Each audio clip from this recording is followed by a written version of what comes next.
Bien, bonjour à tous. Donc, moi, je m'appelle Luc Chaumette. Je suis directeur national des opérations à la SNCF. Donc, qu'est-ce qu'un directeur national des opérations? Nous sommes trois.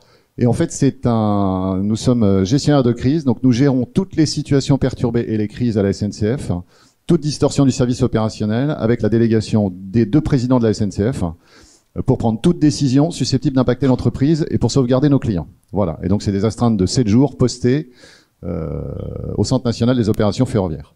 Alors moi, François m'a demandé de venir vous parler un petit peu de digitalisation et d'excellence opérationnelle. Alors effectivement, vous allez vous dire, c'est quand même vachement loin de ce que je fais. Ce qui est pas faux, mais ce qui est aussi totalement faux, puisqu'en fait l'excellence opérationnelle et la digitalisation, aujourd'hui, c'est partout dans les entreprises. Donc je vais vous parler un peu d'excellence opérationnelle, mais surtout, c'est quoi la digitalisation? Et pourquoi aujourd'hui la digitalisation va complètement transformer nos modes de travail? Parce qu'on parle de digitalisation. En gros, on ne sait pas trop ce que c'est dans les entreprises, vous verrez. Et surtout, est-ce qu'on prend bien les moyens pour digitaliser nos processus? Parce que c'est de ça dont on parle.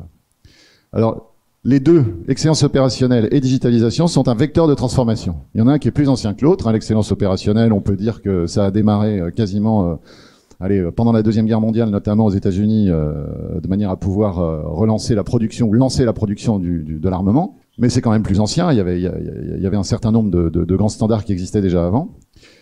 La digitalisation, c'est quand même nettement plus récent. Souvenez-vous pas, ou vous allez peut-être l'apprendre, Bill Gates en 1975 disait un ordinateur dans chaque pièce de la maison, dans chaque poche, et un ordinateur partout. Voilà, il disait ça en 1970, quand les ordinateurs pesaient à peu près la taille du groupe froid de la climatisation. Personne n'y croyait. Moi aujourd'hui, moi j'ai 3 téléphones, c'est plus puissant que 10 ordinateurs comme ça en 1970. Donc, c'est bien, mais qu'est-ce que ça a changé dans nos modes de vie? Qu'est-ce que ça a changé dans nos processus? Alors, la digitalisation, il faut se souvenir, avant le Covid, comment c'était? Qu'est-ce qui s'est passé? Qu'est-ce qui se passait avant le Covid? Alors, le premier point, c'est que c'est complètement inégal par rapport au sein des entreprises. Vous avez des entreprises qui digitalisent plutôt assez bien, parce que de toute façon, elles ont bâti leur modèle économique sur la digitalisation, et surtout, elles ont cru, dans le verbe croître, elles ont cru grâce à la digitalisation. Alors, vous en avez plein, mais je vais vous citer celles que vous connaissez tous, évidemment, Amazon. Voilà, Amazon, c'est une entreprise qui a construit des processus digitalisés from scratch. Voilà, c'est sûr que pour La Poste qui transporte du courrier, c'est plus compliqué de digitaliser. Et moi, je me souviens d'une conférence d'un des présidents, directeur de La Poste en 2007-2008, où j'avais posé la question, est-ce que vous avez commencé à imaginer La Poste sans courrier? Bon, tout le monde s'est foutu de ma gueule.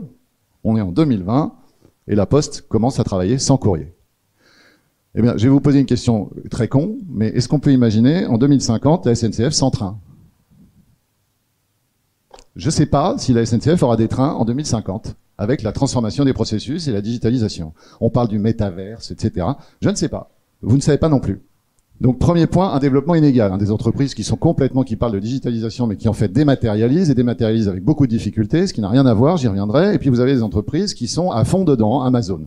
Vous avez des freins managériaux et sociétaux.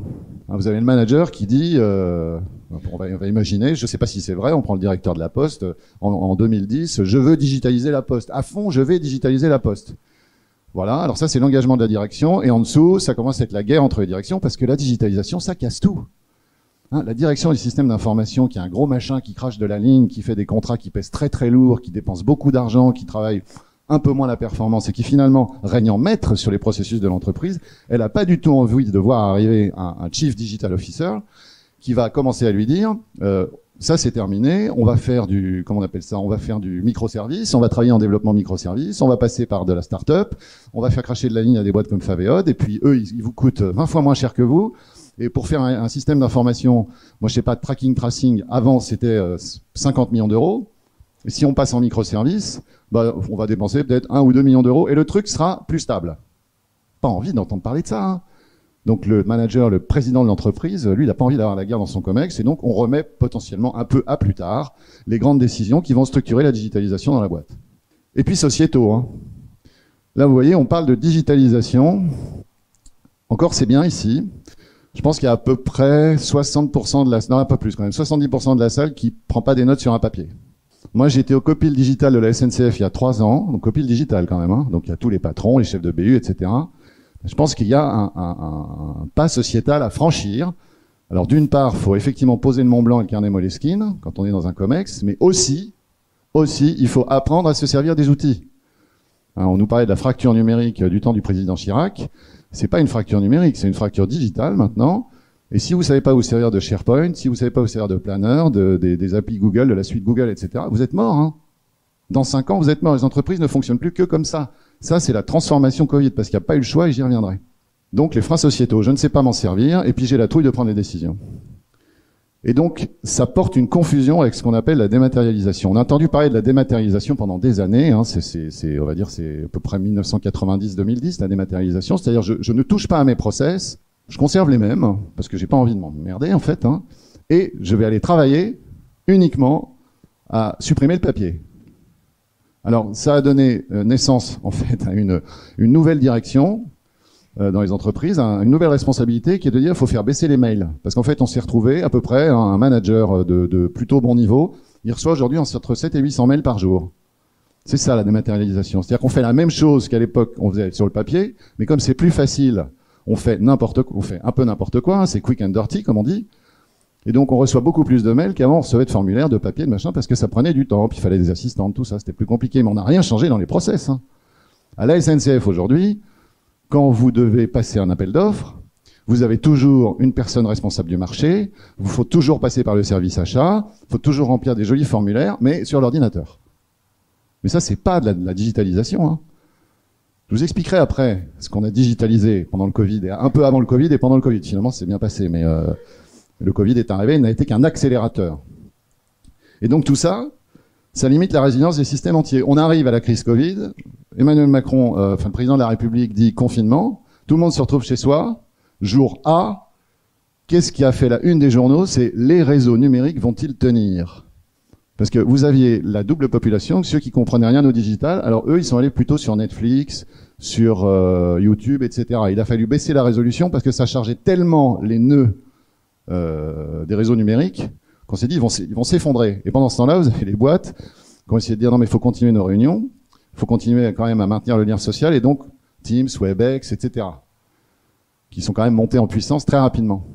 Et tout ça a considérablement chargé les réseaux numériques. Et donc ça met en péril la résilience des systèmes entiers parce qu'on a perdu du monde au début du Covid. Il y a des gens qui ne savaient pas se servir de Teams, quoi. Bon, mais on fait comment la téléconf? Ah bah je sais pas. Vous m'appelez sur mon téléphone, mais t'as pris ton portable, ton ordinateur portable? Ah bah non, je l'ai laissé au bureau. Moi, je connais quelqu'un à la SNCF qui a passé 3 mois sans ordinateur portable, en ne sachant pas que sur son téléphone, on pouvait quand même envoyer des mails, on pouvait faire de la téléconf, et en fait, on peut tout faire. Voilà. Moi, je n'ai plus d'ordinateur depuis maintenant 5 ans. Et je vis très bien. Et c'est ça, la digitalisation. C'est vers là qu'on va. Et pourquoi j'ai plus d'ordinateur? Parce que si j'ai un ordinateur, ça va me freiner dans mes processus. Donc j'ai revu mes processus. Et le premier truc dont il faut se souvenir, c'est que on est tous paresseux. Et la digitalisation, c'est un truc formidable pour avoir moins de boulot.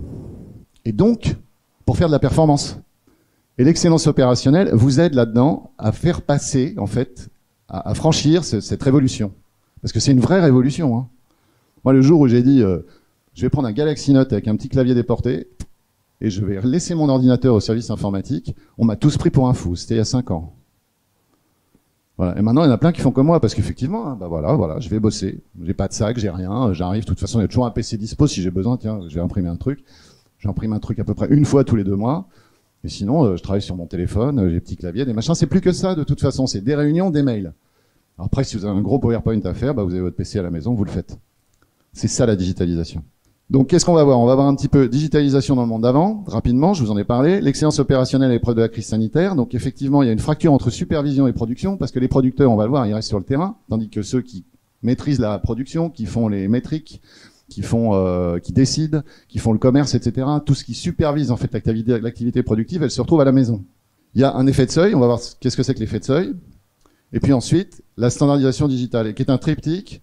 Excellence opérationnelle, innovation. Et l'innovation, c'est pas découvrir.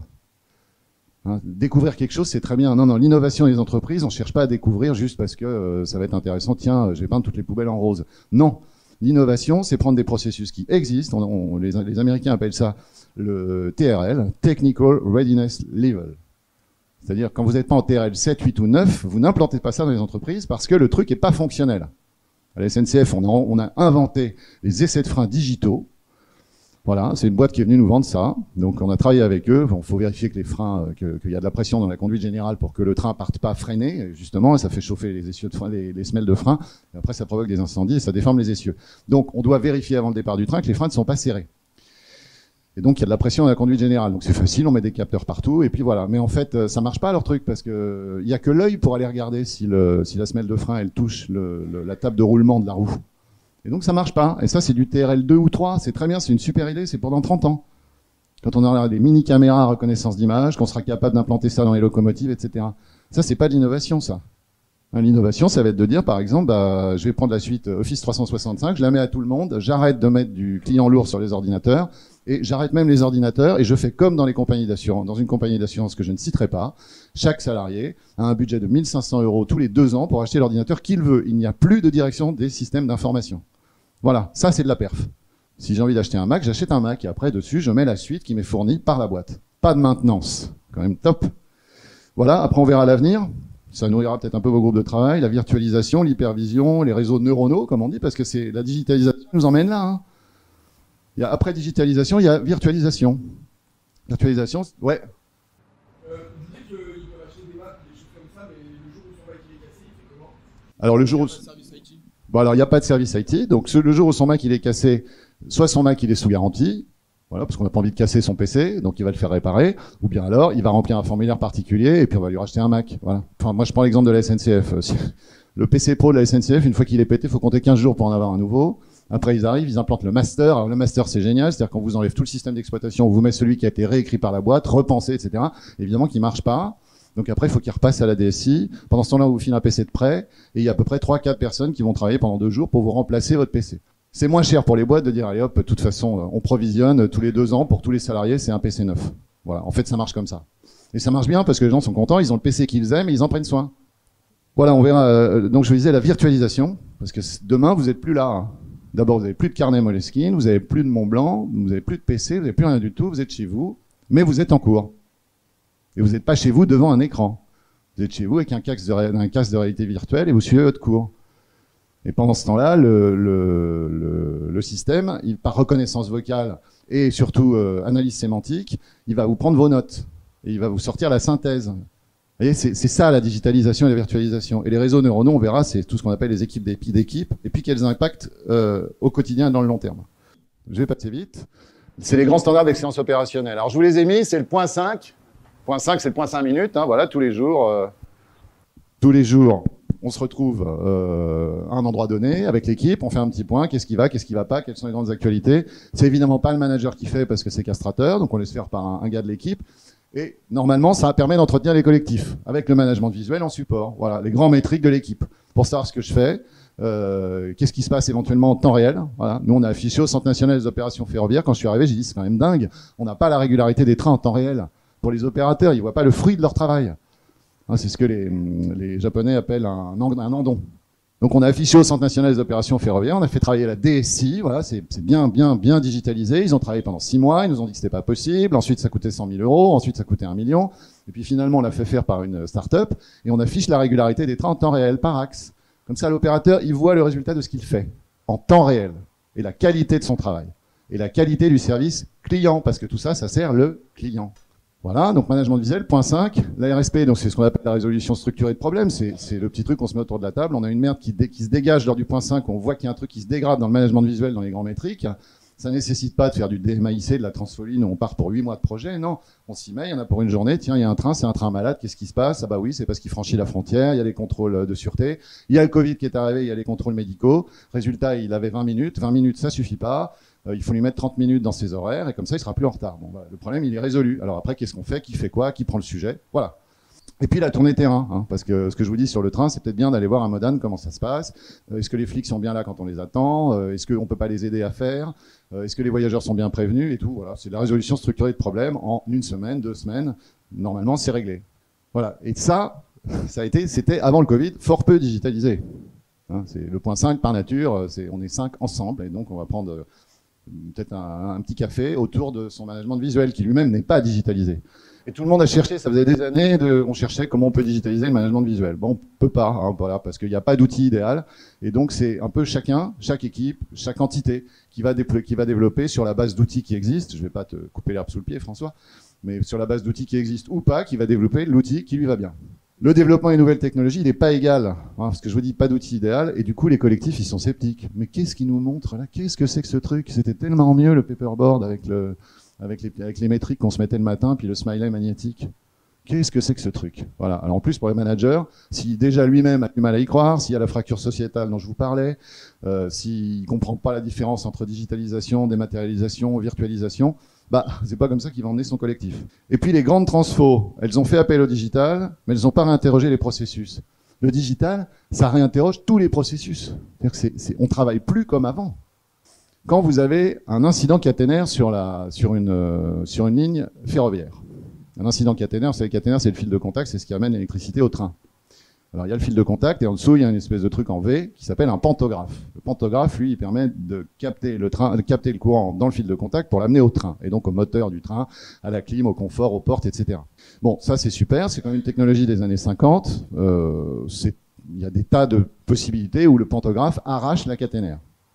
Voilà, alors ça crée une crise, ça arrête les trains, les gens n'ont plus la clim, bon ça c'est l'enfer, ça c'est pour moi, je gère. Mais derrière, il faut faire l'enquête pour savoir ce qui s'est passé, pour faire le retour d'expérience. Et c'est très compliqué, c'est ce que dans le ferroviaire on appelle une enquête système. C'est-à-dire que ça va impliquer tous les métiers, l'attraction, le matériel, l'infrastructure, l'énergie, etc. pour savoir qu'est-ce qui s'est passé. Pour faire le retour d'expérience et pour traiter ensuite quand on traite. Donc c'est un truc complètement système. Et avant, comment ça se passait? Le trinôme, on appelle ça le trinôme panto. Ça fait très chic, le trinôme pantographe, parce qu'il y a au moins la composante matérielle, traction et infrastructure qui se retrouvent. Quand ils font leur enquête, ils se voyaient, alors ils parlaient, ils faisaient des jolis formulaires, des rapports de constatation immédiate. Une fois qu'ils avaient fait le rapport de constatation immédiate, ils commençaient l'enquête, ils faisaient un rapport d'analyse causale. Après avoir fait le rapport d'analyse causale, ils faisaient un rapport intermédiaire. Après avoir fait un rapport intermédiaire, ils faisaient un rapport final, tout ça en se voyant, en faisant des allers-retours, des mails, des Word, etc. Et puis pour finir, ils doivent faire ça en 30 jours parce que l'établissement public de sécurité ferroviaire nous demande la cause en 30 jours. S'ils n'y arrivaient pas, au bout de 30 jours, on passe ça non plus au trinôme panto régional, mais au trinôme panto national qui reprend l'enquête, qui sont des grands spécialistes techniques, qui reprend l'enquête et qui éventuellement va identifier la cause racine, et on l'espère. Et alors là, ils ont de nouveau 30 jours pour refaire leur rapport intermédiaire et leur rapport finaux et transmettre ça à l'EPSF. Bon, en 60 jours, ça fait donc 3 et 3, 6 rapports, ça fait une trentaine de réunions, ça fait, je vous raconte pas le nombre d'échanges de mails, il faut aller récupérer les preuves sur le terrain, etc. Ça marchait en 1970, voilà. Dans les années 2000, ça a commencé à se dégrader, et moi, quand j'ai dit faut réviser le process, on était en 2017. En 2017, il fallait à peu près 1 an pour faire un rapport trinôme panto. Pour ceux qui ont trouvé la cause. Alors, on a dit, ça marche pas. Pourquoi ça marche pas? Ça marche pas parce que le processus peut pas fonctionner, et on va le digitaliser. Donc, on va revoir le processus de bout en bout. Et donc, on a apporté toutes les techniques d'innovation, y compris les caméras de captage sur drone, pour aller récupérer les preuves matérielles sur le terrain, les imprimantes 3D pour aller les reproduire dans les ateliers des gars qui eux, faisaient les enquêtes. On a digitalisé complètement les rapports, où du coup, il n'y a plus d'envoi de mail, plus rien du tout. Chacun répond en fait à des questions qui sont déjà pré-programmées. Le trinôme panto national, on a dit, ça ne sert à rien. On laisse des experts si jamais ils ne trouvent pas, mais surtout, ils ont des métriques. Les régionaux qui font l'enquête, ils ont des métriques qui leur permettent de se caler sur les délais de l'enquête. Et maintenant, on a les rapports de constatation immédiate en 24 heures. Les rapports trinômes, on les a en moins d'1 mois. Et il y a à peu près 400 incidents caténaires par an en France. Donc pour 400 incidents caténaires, cette année, on a un rapport non conclusif. Mais on a revu complètement le processus. On a dit c'est plus régional, c'est par type de matériel, c'est des gens qui doivent connaître le digital, etc., etc. C'est ça le digital.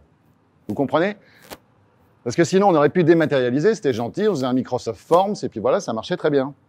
Donc si on n'interroge pas les processus en conséquence, on ne digitalisera jamais. La digitalisation, c'est un moyen.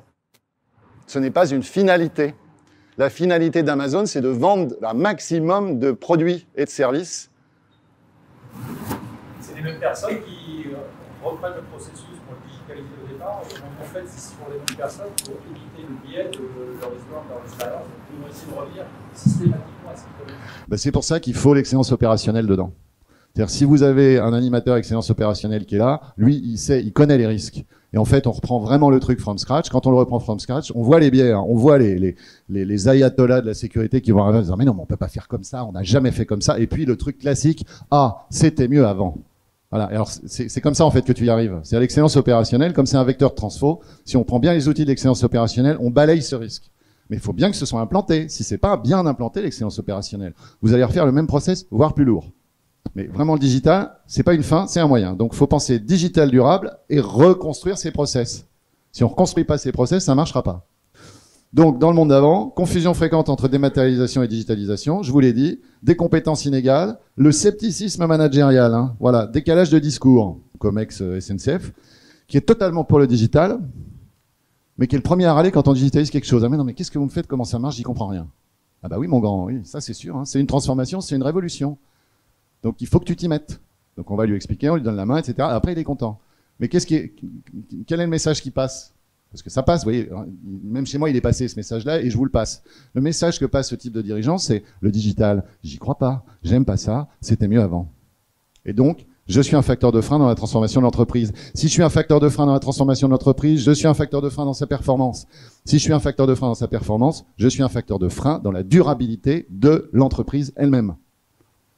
Et puis, un manque de moyens adaptés. Hein, voilà. Alors, on a une trajectoire ici. Alors, la trajectoire ici, le plan de développement ici, on appelle ça comme on veut. Mais bon, vous avez des tas de gens qui crachent de la ligne, qui font des gros contrats, je vous le disais tout à l'heure, qui passent de très très gros contrats avec des boîtes qui crachent de la ligne et qui ont beaucoup intérêt à faire en sorte que le système fonctionne, mais qui soient ultra propriétaires de manière à se garantir des contrats pour les 20 ans qui suivent.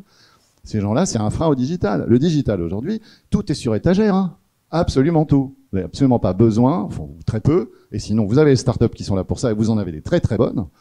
Vous n'avez pas besoin d'avoir des directions de systèmes d'information de 1500 à 2000 personnes dans des entreprises, juste pour cracher de la ligne et pour inventer des systèmes d'information qui ne fonctionnent pas. Nouvelle gestion opérationnelle des circulations à la SNCF. On achète un système chez Alstom. Je ne vous donne pas les montants, parce que sinon je pense que vous sortez de la salle, vous n'allez aucun à enchaîner. On achète un système chez Alstom, et là arrivent les sachants de la SNCF en disant « Ah, il est bien leur système, mais on va le tordre dans tous les sens. » Parce que c'est pas tout à fait ce qu'on veut. Et alors on commence à le tordre. Le truc, il est sur étagère, il marche. Hein, il marche en Italie, il marche en Angleterre, il marche en Allemagne. Nous, la SNCF, on dit « Non, il faut que ce soit mieux. » Alors, il faut qu'on puisse tracer des sillons de dernière minute, il faut qu'on puisse avoir, au lieu d'avoir les prévisions de conflits sur 20 minutes, il faut 30 minutes. À 16 000 trains par jour sur le réseau ferré national, passer les calculs de conflits de 20 minutes à 30 minutes, multiplie les nécessités en puissance de calcul par 11. Non mais c'est rien du tout, c'est juste 10 minutes. Alors, on tord le truc dans tous les sens, le projet dure 2 ans, au bout de 2 ans, on dit non, on n'y arrivera pas, c'est pas possible, ça marche pas, le truc Alstom, il n'est pas fait pour nous, on rend le contrat, on paye 100% à Alstom. Merci, au revoir, fermez le banc. C'est ce qu'on appelle la digitalisation ratée.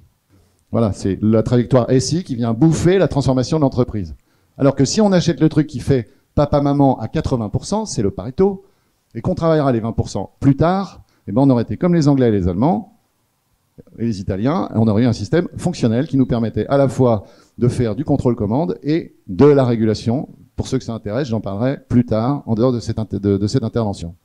Alors, l'excellence opérationnelle à l'épreuve de la crise sanitaire. Le Covid arrive, ce que je vous dis, les producteurs de la majorité des biens et services sont sur le terrain. Nous, on a nos conducteurs, on ne peut pas les mettre en télétravail. Hein. Même s'il y a moins de trains, on en a quand même fait rouler, et on en a fait rouler à vide. Parce que le réseau, il faut l'entretenir. Donc, pendant le confinement, il y a beaucoup de trains qui ont roulé à vide. D'abord, on s'est dit, il faut entretenir le réseau, faut qu'il soit utilisé, sinon il rouille, s'il rouille, c'est une catastrophe. Je vous raconte pas pourquoi. Mais après, il y a EDF qui nous a appelés en disant, oh là là, on peut pas arrêter tous les réacteurs nucléaires. Et résultat, on a des lignes qui sont à 225 000 volts, il y a à peu près 350 000 volts dedans, parce qu'il n'y a plus de conso. Donc il faut faire passer les gros consommateurs en ligne. Donc on a fait rouler les TGV à vide, à fond, pour consommer l'énergie, pour continuer à avoir l'équilibre sur le réseau électrique. C'est des trucs auxquels on ne pense pas, c'est la résilience d'un pays, voilà ce qu'on a vécu. Et après sont arrivés les trains sanitaires. Les trains sanitaires, on en a quand même fait une trentaine. C'était quand même un gros machin, avec beaucoup de monde, qui coûtait très cher d'ailleurs, avec beaucoup de monde pour pouvoir assurer le service. On transportait des gens en réanimation, on a découvert des tas de trucs qu'on n'aurait pas imaginé. Il a fallu le faire. Alors ça, la méthode gauloise, ça marche très bien, mais c'était pas digitalisé. Donc les gars, ils étaient sur le terrain. Par contre, ceux qui organisaient, à savoir nous, on était chez nous. Moi, j'étais dans mon salon. Hein, on avait reconstitué, virtualisé la salle de crise de la SNCF. On était 3 DNO. On avait 3 salles de crise, chacun dans nos salons. C'était sympa. Hein. Nos femmes étaient contentes, mais faut bien se dire que la virtualisation, on a vraiment digitalisé. On est même allé au-delà. Mais moi, j'étais arrivé DNO depuis 2 ans. Et on avait déjà commencé à digitaliser la salle de crise parce que j'avais dit, ça sert à rien d'avoir du backup, il faut pouvoir gérer une crise n'importe où en France depuis un téléphone portable. Et donc avoir tous les outils accessibles depuis un téléphone portable et un casque. Et donc on avait commencé à le faire. Fort heureusement, on était prêts. On avait utilisé l'excellence opérationnelle pour ça.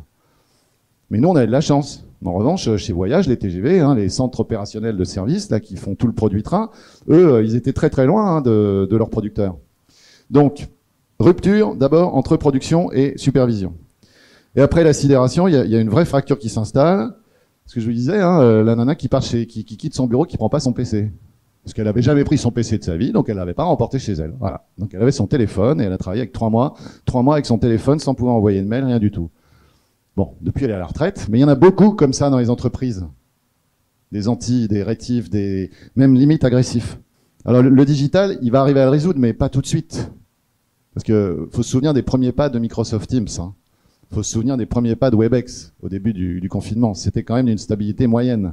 Alors il y avait Skype aussi, Skype entreprise, etc. Mais c'était d'une stabilité très moyenne. Puis tout ça c'est bien gentil, mais c'est beaucoup de la dématérialisation et très peu de la digitalisation. On continue à faire ses réunions, à partager son écran et à tout enregistrer dans son disque dur. Pour la plupart. C'est plus possible. Ça, à l'époque du digital, c'est le cloud, puis Teams, c'est sur le téléphone. Et quand on se partage un truc, c'est en ligne, où chacun peut aller travailler sur le même document et toujours sur la même version. Ça, c'est ça de la digitalisation. Sinon, c'est de la démat.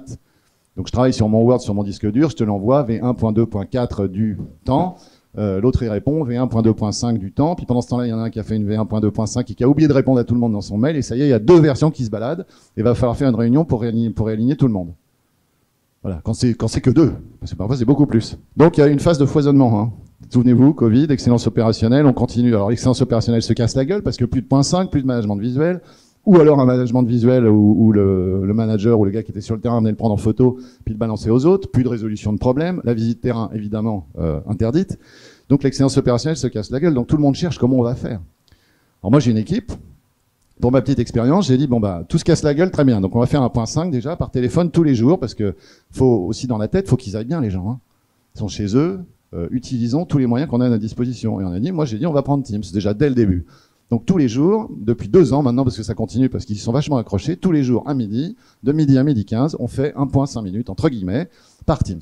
Voilà. Donc on a sauvé le premier point d'excellence opérationnelle qu'on a dématérialisé. Et ensuite, on a digitalisé le management visuel. Voilà.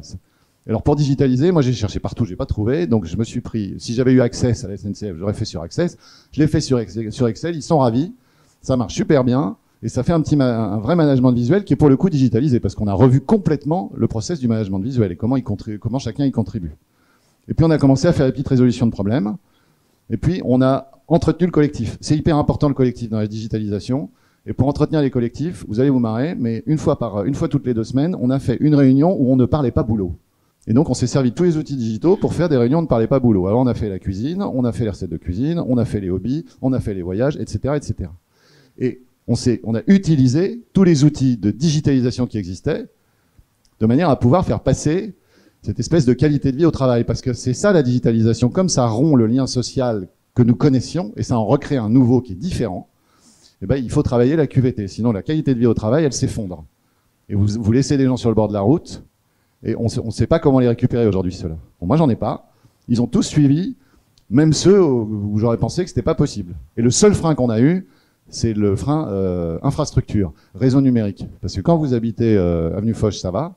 Mais quand vous habitez un petit patelin, il y a beaucoup de cheminots, c'est le cas, qui habitent le trou du cul du monde, dans Lyon, qui est desservi éventuellement par du réseau Numéris, et qui n'a pas la fibre, et qui n'a évidemment même pas la DSL, c'est très compliqué. Donc qu'est-ce qu'on a fait? On est allé jusqu'à lui prendre une antenne satellite, on lui a foutu une antenne satellite chez lui. Faut y aller. C'est comme ça qu'on fera passer la digitalisation, il faut y aller. Et le biais, c'est la dématérialisation qui pollue, parce que c'est facile de dématérialiser. C'est ce qu'on a envie de faire tout de suite, mais ça change rien. Donc la crise, moi je le dis toujours, puis comme je suis directeur de crise, je le dis d'autant mieux, la crise est toujours porteur d'opportunités. Toujours.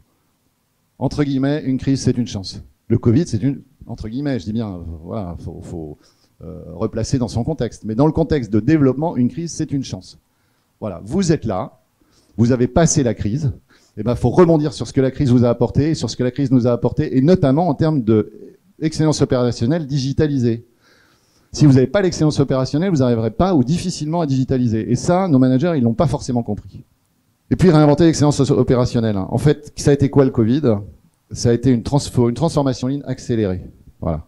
Ce qu'on appelle une transformation en ligne, hein, c'est vous prenez tous les, enfin je pense que vous savez de toute façon, mais ça vous prenez tous les grands intrants d'un processus, vous regardez tous ceux dans une équipe, dans un collectif ou dans une chaîne de production, et vous regardez tous ceux qui nécessitent d'être optimisés. Et ensuite vous allez prendre toutes les solutions que vous apporte l'excellence opérationnelle et ailleurs, de manière à pouvoir optimiser votre processus. Voilà. Et optimiser ne veut pas dire moins de monde. Quand je parle de moyens, parfois c'est des décisions et du courage. Le courage c'est un moyen aussi, hein. Parce que dans les entreprises, on parle de moyens. Et on parle de moyens, on parle tout de suite de dollars. Non, les moyens, c'est pas que ça. Alors, l'effet de seuil. Quand on regarde dans la crise Covid, la majorité des systèmes, ils ont été très résilients. Il y a d'abord une phase de chaos. J'aime bien dans c'est le vocabulaire de la gestion de crise, c'est les Suisses qui appellent ça. Dans une crise, le début de la crise, c'est le chaos. C'est la phase chaos. Faut rien chercher à faire, faut regarder. Nous, SNCF, on disait, il y a une crise, va fumer ta clope, reviens. Prends 10 minutes, reviens dans 10 minutes. Pourquoi? Parce que la crise, c'est un organisme vivant qui va à un moment se stabiliser. Et la crise s'auto-entretient ensuite, mais dans une phase stabilisée. Si vous cherchez tout de suite à rentrer dans la crise et à la régler, vous la réglerez pas, parce qu'il va se passer des trucs que seule la résilience permettra de traiter. La résilience, c'est quoi? C'est la capacité d'un système à survivre à un événement donné, à une agression donnée. Donc, on a pris des solutions immédiates, plutôt dans la démat et pas dans la digitalisation tout de suite, qui a répondu tout de suite aux besoins du contexte. Mais ça, c'est normal, c'est le pansement. Mais c'est pas durable. Dispositif fonctionnel, mais pas durable. C'est des solutions temporaires. Parce qu'en fait, on n'a pas réinterrogé les process. Les process de travail n'ont pas été revus. Donc, on a fait à distance, voilà, on a dématérialisé. Tout ça, je vous l'ai dit. Et tout ça, c'est appel à être réinventé sur la base de 3 découvertes qu'on a faites, en fait, que les entreprises, vous allez rien découvrir, vous, individuellement, mais les entreprises, le collectif, la vie, le système de l'entreprise l'a découvert. Le digital optimise le partage en temps réel. Je disais, 4 mails, 4 versions qui se baladent, on ne sait plus laquelle est la bonne, etc., etc. Voilà. Ça, avec le digital, c'est plus possible. Deuxième chose, le digital permet le recyclage. Je suis un gros paresseux, moi. Donc nous, on a mis en place un portail sur lequel on a tous les grands métriques de l'entreprise. Et au lieu de cracher ou de chier une note par semaine, ou 2, ou 3, ou 4 pour la présidence, eh ben, ils ont tout sur ce portail digital. Alors ça, on a revu les processus. Hein. Moi, ça fait maintenant quasiment 1 an que j'ai pas fait de note pour le président. Pourquoi? Parce qu'ils ont tout, les cabinets ont absolument tout pour pouvoir donner l'information au président qu'il veut. Et le président, il veut pas de la ligne, il veut juste un chiffre. C'est quoi ma régularité de la veille? C'est quoi la régularité du mois? C'est quoi mes grandes causes d'irrégularité, etc., etc. En termes de production ferroviaire. Pareil pour la Sécu et tout. Et donc, le recyclage, on recycle. On fait le travail qu'une fois. Et après, il y a le comité hebdomadaire production, le comité de coordination d'anticipation réseau, le comité production qualité voyageurs mensuel, etc. Mais c'est les mêmes métriques, mais on reprend les mêmes. On va pas faire 3 présentations pour des trucs où on va refaire les 3 mêmes, on va changer les en-têtes, éventuellement 2-3 phrases pour dire qu'on a bossé, pour justifier le fait qu'on a bossé. Non, c'est fini. Allez hop, un portail. Et le digital, il ouvre la voie à des nouveaux modes de vie. Pourquoi? Parce qu'il y a une demande. Il y a une grande demande aujourd'hui de télétravail, de rester, regardez le nombre de gens qui ont quitté Paris, définitivement, parfois, suite à la crise Covid, et qui reviennent 1 à 2 jours en présentiel, mais qui vont faire 3 jours de télétravail à Barneville-Carteret, dans le Cotentin, hein, ou ailleurs. Je suis pas normand. Donc, il y a une vraie demande, en fait, à digitaliser. Et ça, ça vous aide, hein, ça aide l'excellence opérationnelle. C'est un post-it de plus sur le tableau, mais il est gros, celui-là, hein, parce qu'il y a une vraie volonté de changer. Et aujourd'hui, les entreprises qui étaient très rétives au télétravail, maintenant, c'est devenu la normalité. C'est la présence 5 jours par semaine qui n'est plus normale, notamment quand on est dans les services. Alors tout ça, je vous en ai parlé, hein. Triptyque excellence opérationnelle, innovation, digitalisation. Pourquoi? Parce que c'est complémentaire. L'excellence opérationnelle va servir la revisite des processus, l'innovation va apporter les moyens, et la digitalisation va vous permettre de stabiliser l'ensemble. Et les 3 sont un vecteur de transformation. Donc ils sont complémentaires. Ouais, je viens de vous le dire. Voilà, impact du digital permet la standardisation, garante de fonctionnement résilient. Voilà, c'est un fonctionnement résilient et polymorphe. Pourquoi polymorphe? Parce que si vous êtes bon en digital, maintenant, quelle que soit la crise qu'on rencontre, une grande grève, enfin, je parle pour la SNCF, hein, une grande grève, des conditions climatiques épouvantables qui vous emmènent la moitié du réseau dans le sud-ouest, un nouveau confinement, bon, je sais pas, des ruptures d'alimentation électrique avec impossibilité de circuler sur la LGV Sud-Est, etc., etc. Mais on est résilient par rapport à ça. On saura faire à distance, chacun chez soi, en prenant les bonnes compétences là où elles sont, sans les emmerder. Voilà. Et on aura la traçabilité dans les outils. Et le truc vit. Voilà, c'est ça que je vais essayer de vous faire comprendre, en fait. Ça réinvente les méthodes de pilotage. Donc, on a une résilience et une redondance intrinsèque. Il n'y a plus de conditions dégradées. Avant, on disait qu'on travaillait en conditions dégradées. C'est fini, ça. Le digital supprime, en fait, le travail en conditions dégradées. Ça devient, j'allais dire, le dégradé devient nominal, et le nominal devient des conditions de travail plus performantes que ce qu'on avait connu avant. Alors maintenant, il va falloir baisser le nombre de réunions, mais ça commence, baisser le nombre de mails. Nous, on a vu à la SNCF 30% de mails en moins, depuis le début de l'année dernière. 30% de mails en moins. Voilà. Donc moi j'en recevais entre 8 et 900, ça fait quasiment 300 mails de moins par jour. Alors il y a ceux qu'on lit, ceux qu'on lit pas, ceux on est en copie, etc. Mais c'est quand même 300 de moins par jour. Donc moins sur les serveurs, donc moins d'empreinte carbone. Voilà, moins de coûts pour l'entreprise pour aller louer de l'espace chez Amazon ou chez, j'en sais rien, les autres grands fournisseurs, OVH, etc. Donc le digital, c'est quoi? Avec l'excellence opérationnelle qui aura permis de vous le porter, je vais pas détailler, mais vous avez tout sur le slide. Ça vous permet de travailler en temps réel, ça permet de simplifier, ça permet d'avoir une cohésion entre les équipes, ça permet le recyclage. Hein, moi, je suis paresseux. Vous voyez, ce matin, si on n'était pas digitalisé, j'aurais pas pu être là. Pourquoi? Parce qu'il y avait 3 réunions, parce qu'il y avait une note à faire pour le président, la note du vendredi, parce qu'il y avait le comité de coordination et d'anticipation réseau, fallait préparer l'ordre du jour. Mais on s'en fout, tout ça c'est fait depuis lundi dernier, ça tourne, j'ai pas besoin, j'ai beaucoup moins de travail. Je peux me concentrer à la production de l'entreprise et puis à venir vous parler. C'est quand même, moi aussi, pour moi, c'est quand même beaucoup plus motivant. Hein. Et c'est donc plus motivant pour tout le monde. Ça améliore la QVT. Le support et l'appui managérial est simplifié. Hein. Ouais, voilà, ça c'est notre management visuel digitalisé. Bon, ouais, c'est long, c'est moche, etc. Il y a sûrement des outils qui existent. François va venir me le vendre après l'intervention. Mais voilà, je vous ai mis le portail digital qu'on a fait au-dessus. Mais en appui managérial, c'est quand même beaucoup plus simple. Voilà, moi en management, c'est plus léger. Hein. Je peux m'occuper des vrais problèmes de l'équipe maintenant. Hein. Le suivi de la performance est plus simple. Et puis, ça permet d'anticiper les problèmes.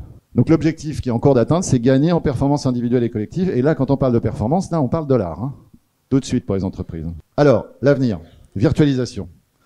Virtualisation, ça permet de s'affranchir définitivement des échanges physiques. Hein, c'est le métaverse Facebook. Enfin, il tâtonne. Mais on va y aller à la virtualisation. La virtualisation, c'est je gère une crise de niveau G4, donc une très grosse crise à la SNCF, avec une interruption du service opérationnel et des voyageurs partout plantés dans les gares. Je gère ça depuis le RER, entre Avenue Foch et, j'en sais rien, moi, gare d'Austerlitz, avec mon casque de réalité virtuelle. Hein, mais quand je me tourne, je vois le directeur national information voyageurs à côté de moi, et quand je demande au directeur national circulation des informations sur comment on appelle ça, c'est la résilience. Des informations sur la disponibilité du réseau, il est capable de me le donner. Mais je suis avec lui, j'ai préservé le collectif. Et j'ai plus rien qui m'arrête. Donc la virtualisation, ça permet l'immédiateté, l'accès sans limite à l'ensemble des outils. Ah oui, hein, parce qu'alors, EDF, SNCF, nous sommes des établissements avec de la sécurité. Quand il y a de la sécurité, ça veut dire qu'on ne peut pas faire. Alors on ne peut pas faire quoi? Par exemple, on ne peut pas avoir accès à la visualisation de la gestion opérationnelle des circulations quand on n'est pas sur le réseau fermé, sécurisé de la SNCF. Il y a le réseau bureautique qui est déjà avec accès VPN, mais il y a aussi le réseau professionnel, le réseau, le réseau métier. Le réseau métier, lui, c'est un réseau complètement fermé. Donc si je suis à l'extérieur de l'entreprise, je ne peux pas savoir ce qui se passe. Donc quand je fais ma salle de crise dans mon salon, je ne sais pas quels sont les trains qui circulent sur le réseau, où, etc. J'ai accès aux mêmes outils que vous, mais ils sont faux ces outils. Ils sont pas faux, mais c'est du marketing.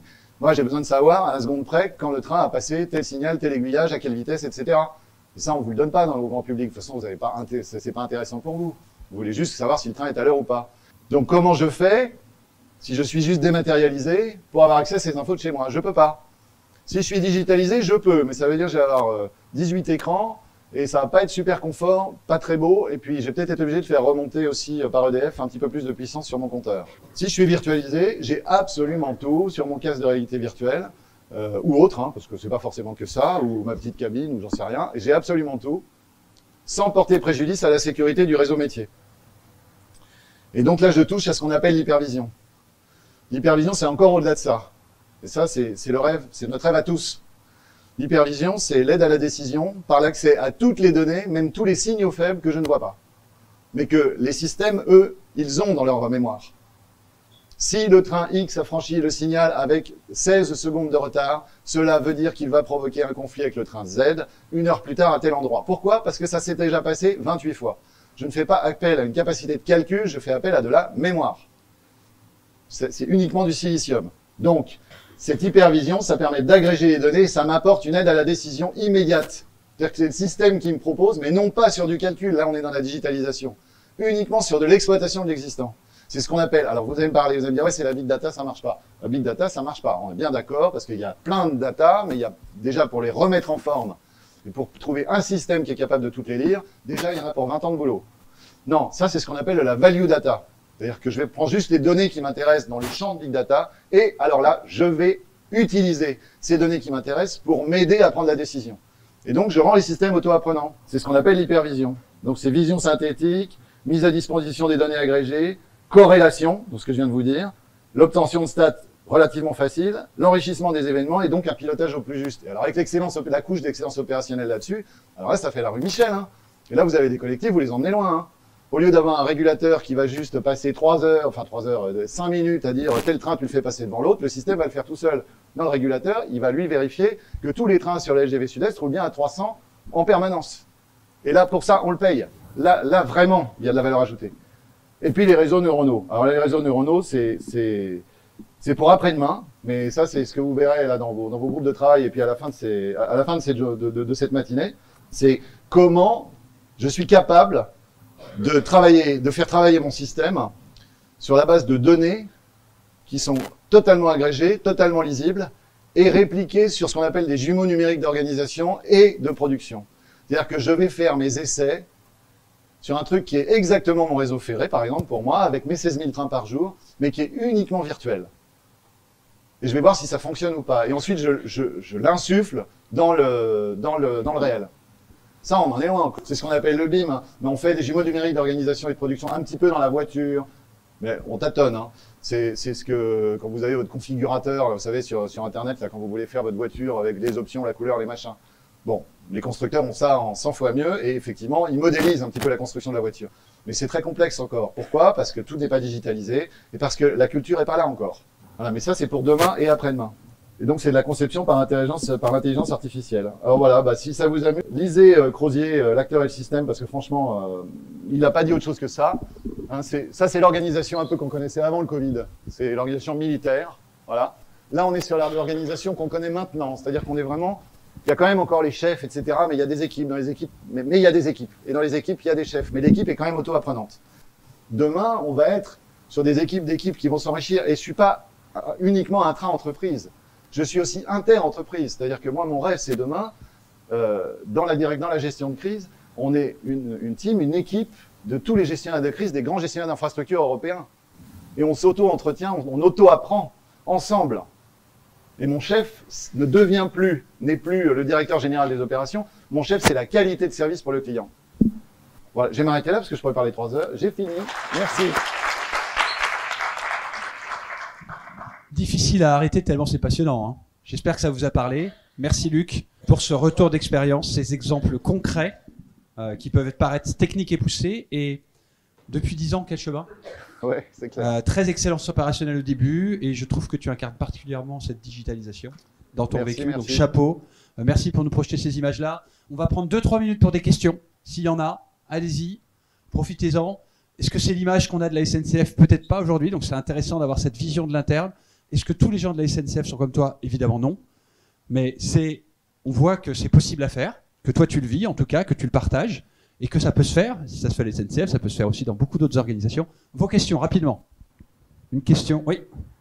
Merci. Vous mentionnez le directeur au comité exécutif, le COMEX, qui ne comprend pas tout du premier coup et qui a un frein. Donc on sait souvent la transformation, il faut un sponsor fort. Et donc pour vous, où est-ce que vous trouvez vos soutiens pour pouvoir avancer de manière un peu révolutionnaire au sein de l'organisation? Alors, ça passe par trois étapes. Avant le Covid, c'était très difficile et donc c'était plutôt ce que les Québécois appellent le réseautage. Donc on réseaute au sein du COMEX, on regarde qui sont les amis, qui sont pas les amis, etc. On essaie de pousser l'idée et puis par derrière on passe par le directeur de cabinet, on voit le président, on essaie d'expliquer au président que peut-être ce serait une bonne idée s'il avait l'intention de penser à ça, etc. Bon, ça marche un coup sur 2, mais après on risque d'avoir l'injonction paradoxale et donc ça marche moyen. Après il y a le Covid. Bon, le Covid, là, on a fait passer toutes nos idées tout de suite parce que de toute façon, il fallait qu'on y arrive. Mais il y a eu l'après-Covid. L'après-Covid, c'est plus compliqué et c'est ça qu'il faut qu'on arrive à stabiliser. Pourquoi? Parce que toutes les bonnes intentions qu'on a prises pendant le Covid, parce que c'était la survie des boîtes, hein. Donc là, on écoutait les gars de l'innovation, les gars du digital et pas trop les gars des SI. On disait aux gars des SI, t'obéis au digital là parce qu'il faut impérativement qu'ils puissent accéder au système. Donc là, c'était fantastique, hein, on avait accès à tout de suite. Après le Covid, on nous a désinstallé les applications. Donc le truc après le Covid, c'est en train de passer. C'est de faire en sorte que digital et SI, ce soit la même maison. Si c'est la même maison, alors même si l'injonction du management supérieur de l'entreprise n'est pas forcément claire, pas forcément appuyée, Si on a vraiment digital SI ensemble, alors on arrivera à pousser la transfo. Voilà. Et du coup, SNCF, on l'a fait, et maintenant ça s'appelle SNCF, et les SI sont en train de se faire absorber par le digital. Et ça, moi, savoir que le Chief Digital Officer de SNCF va avoir la main sur les SI, pour moi, c'est bon, on a gagné. Est-ce qu'il y a un pays ou une organisation, parce que tous les pays n'ont pas un système national, qui sert de modèle ou qui en avance par rapport à vous, ou avant que vous soyez les leaders Dans le ferroviaire ? Au Japon, par exemple, sur cette digitalisation et cette avancée? Alors, oui, enfin oui et non. Le Japon, ils n'ont pas les mêmes processus. Parce qu'au Japon, il n'y a pas de crise. N'est-ce pas? Au Japon, tout est réglé comme du papier à musique. Et de toute façon, le système est tellement résilient qu'il n'y a jamais de crise. Voilà. Mais la distorsion du service opérationnel, et ça, c'est ce à quoi on va arriver, est traité, entre guillemets, au plus bas niveau. Mais bas, non, ne le prenez pas comme péjoratif, mais au plus bas niveau de l'exécution du service. C'est-à-dire que c'est le conducteur lui-même qui a la vision sur la circulation de son train et sur les conséquences de son retard ou de son avance sur la circulation des autres trains. Et lui, c'est une question d'honneur d'être dans son horaire. Et donc, comme c'est tous une question d'honneur, ils sont tous dans son horaire. Et comme celui qui a vissé les tire-fonds sur la voie, c'est aussi une question d'honneur qui ne se dévisse pas, le système est résilient. Non, je pense plutôt à la Suisse. Voilà. La Suisse, ils ont une organisation différente de la nôtre. C'est-à-dire qu'en Suisse, une journée de service, ils l'ont construite comme ça depuis 2002. Une journée de service se répète toutes les heures. Donc si on a une heure plantée, on la tue, tout simplement. On arrête les circulations, on répare, on met le matériel où il faut et on repart pour l'heure suivante. En revanche, ils sont allés bien plus loin que nous dans la digitalisation, c'est-à-dire qu'ils ont fait, mais il n'y a que 3000 km de réseau ferré, nous on en a 33 000. Ils ont fait ce qu'on appelle des centres de commande centralisés, où dedans ils ont mis absolument tous les métiers ensemble, mais tous les métiers. Hein. L'entreprise ferroviaire, le gestionnaire d'infrastructure, la traction, le matériel, l'alimentation électrique, les aiguilleurs, les régulateurs de ligne, ils sont tous ensemble dans la même salle et ils pilotent à peu près, ils ont 300, ils pilotent donc un tiers du ferry suisse, mais dans une vision système complètement assemblée avec un seul outil, et ils ont digitalisé complètement leur process, un seul outil qui fait tout, mais ils l'ont écrit eux. Voilà, et évidemment, comme on est très chauvin, nous on est allé l'acheter à Alstom et ça n'a pas marché. Mais évidemment, le système suisse, c'est un système qui est bien plus résilient et bien plus en avance que nous. D'ailleurs, ils n'ont pas de crise. Quand on leur dit, on ouvre, nous, en France, à peu près 250 fois la salle de crise par an, ils nous regardent avec des grands yeux en disant, mais vous êtes fous, nous, ça doit être 2 fois, 3 fois, et encore, quand on le fait, le président est viré. Voilà, donc oui, ils sont en avance. Mais est-ce qu'on s'en inspire? Oui et non. Oui, sur le principe d'assemblage système. Oui, sur le système de commande centralisée. Mais non sur la partie piloter un tiers du réseau ferré, ça on peut pas faire, voilà, c'est pas possible. Donc nous on a 15 centres de commande centralisés et faut voir qu'on venait quand même de 3500 postes d'aiguillage. Donc voilà, on n'en fait que 15 et pour des problèmes du coup d'investissement, on n'en fait pas, il faut un 16e qui puisse récupérer les 15 autres si jamais il y a un problème de redondance, mais là c'est des problèmes de coût parce que là on parle en milliards d'euros. Hein. Une centre de commande centralisée, ça coûte à peu près 500 millions d'euros. Voilà, parce qu'il faut tout télécommander, et puis il y a le système de sécurité, le contrôle commande, c'est compliqué. Voilà, les Suisses, ils peuvent, hein, mais c'est moins cher. Donc nous, on a ce problème-là. Les Allemands, ils font comme nous, mais nous, et ça ne l'oubliez pas, et j'en arrêterai là, nous, on est gaulois, c'est-à-dire qu'on est très bon là où on ne nous attend pas. Et on a toujours la petite solution des merdes, digital ou pas, pour s'en sortir là où les autres se retrouvent bloqués par le système. Ça, ne l'oubliez pas. C'est ça qui fait notre force, et c'est ça qui fait notre force partout. Les Français sont toujours là où on ne les attend pas. Merci Luc, super, passionnant. Bravo.